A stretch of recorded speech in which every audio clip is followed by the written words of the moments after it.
Défendre son pays est chose honorable, mais un patriote de cœur, porté par la seule émotion, fait-il de lui un patriote utile à son pays? Un cœur sans esprit, un cœur sans argument, pour justifier son élan patriotique. Posez-vous la question.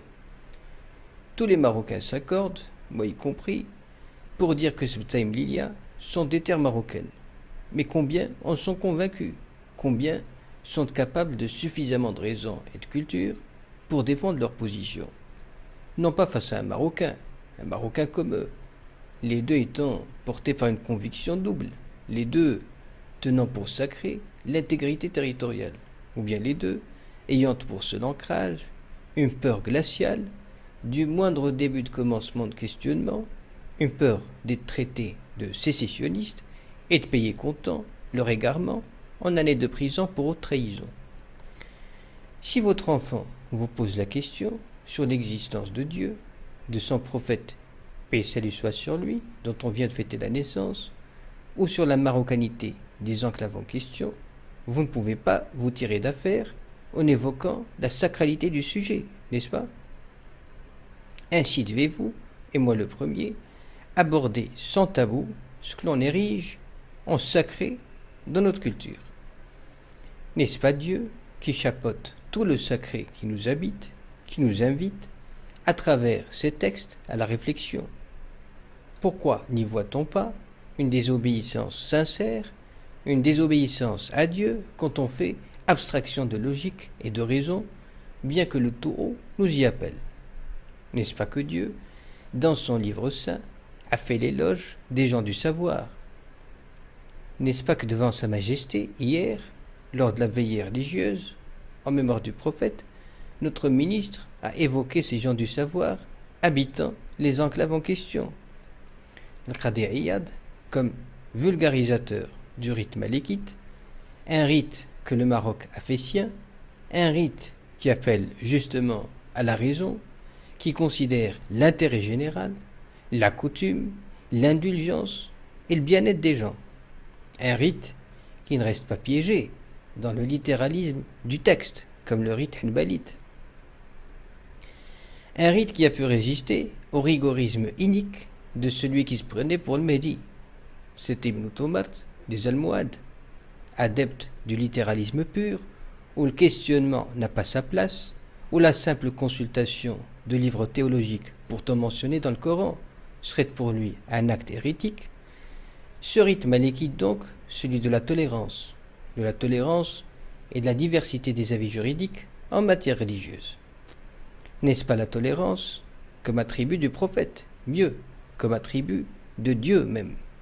N'est-ce pas que Dieu dit que celui qui veut croit et que celui qui veut mécroit? Al-Qadi Iyad comme biographe de renom du prophète de la tolérance, biographe qui ne se contenta pas d'enseigner l'amour du prophète, mais un amour appuyé sur la raison, permettant d'écarter toutes les histoires abracadabrantesques, misant sur la seule crédulité, des histoires racontées sur lui sans égard ni à la rationalité, ni à la cohérence historique, ni à la rectitude morale de leurs conteurs. Le vrai miracle étant qu'un homme illettré, ait pu produire un code de vie aussi sage, perpétué jusqu'à nos jours. Un code évolutif et ouvert aux interprétations.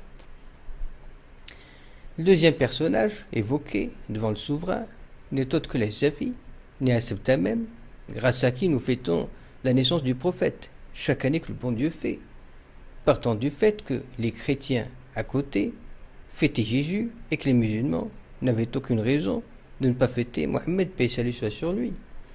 Et c'est précisément Sa Majesté le roi Mohammed VI, en sa qualité d'Amir al-Mouminin, qui s'érige aujourd'hui en garant suprême de cette continuité spirituelle et de cette autorité religieuse d'un islam éclairé, authentiquement marocain.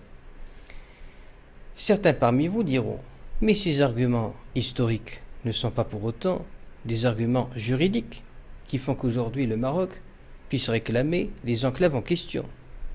D'accord. Parlons droit. Depuis 1945, c'est la naissance de l'ONU et le début de la décolonisation.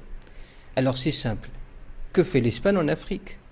Ceuta et Melilla se trouvent dans la continuité territoriale et la contiguïté géographique de l'espace marocain. C'est bien le même bloc. L'Espagne, de son côté, nous dira « Mais ce sont des terres qui nous appartiennent depuis 5 siècles, bien avant l'ONU. » Nous lui ferons, dans ce cas marqué, son hypocrisie, son 2 poids, 2 mesures quant à Gibraltar, situé dans son sillon géographique.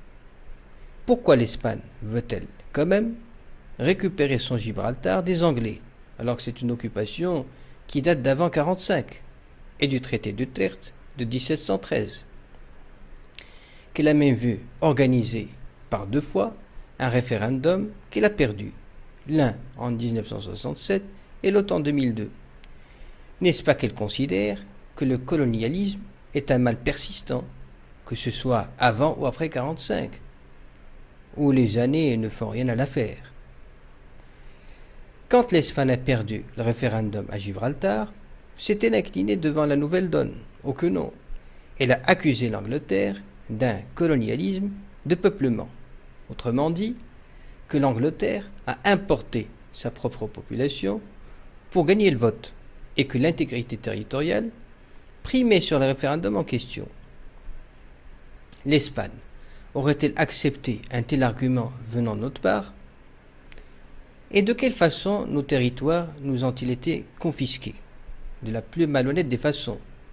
En 1415, le Portugal lance une attaque navale, surprise et illégale sur Ceuta pour asphyxier le commerce maritime marocain et capter la manne des caravanes transsahariennes.